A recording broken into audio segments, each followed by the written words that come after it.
I mean, if you've got two monologues going in the nation, and both of them are just villainizing and criminalizing the other side, then what do you expect to happen? This was deliberately manufactured. I mean, our society demanded this kind of reaction. I'm talking to the protesting over the death of George Floyd. It's ridiculous that anybody could think they could do that to another human being in front of other human beings and get away with it. We think.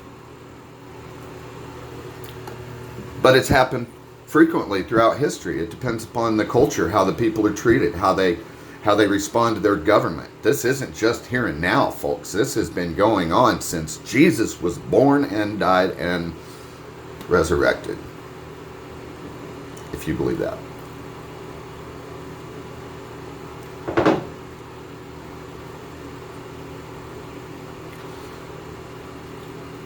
Being a puppet, being pulled by your strings, gives you a one-dimensional, shallow reaction to everything. If you're in a cult of personality, or a cult of warped ideals, anything that promotes hate, that promotes anger, that promotes not a sense of injustice. There's a difference there.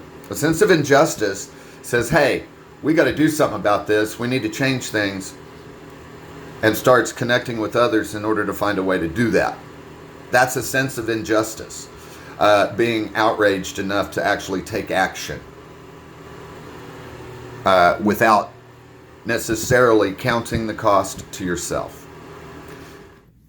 Instead of people looking for their own individual solution, we need to meet as a body, as a nation together, and group together, and not only identify what the problems are in each sector, but also provide solutions. We do need solutions as to what areas need to be improved and looked at the most. And maybe in this way, we'll be able to open up an honest dialogue as opposed to opposing monologues. In order to affect change in our world, it's not going to happen overnight. We have to start looking at the long game, like China does. China always plays the long game. If you don't understand that, you don't understand China, period. They have 100-year plans for their government. And we never get past 4 years, do we? Much less. Usually we don't get past 4 days. We're like toddlers, running around trying to think we know what we're doing. Or start learning Chinese because they're educating their whole country now. You remember Red Dawn, the movie, the original one?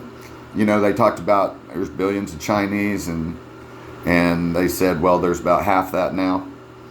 But at the same time, they're educating everybody in their country, and they have a great multiples on our generation of America right now. They have so many more people than we do, and they are educating them, which will enrich the roots of their country, which is good for Chinese and no others.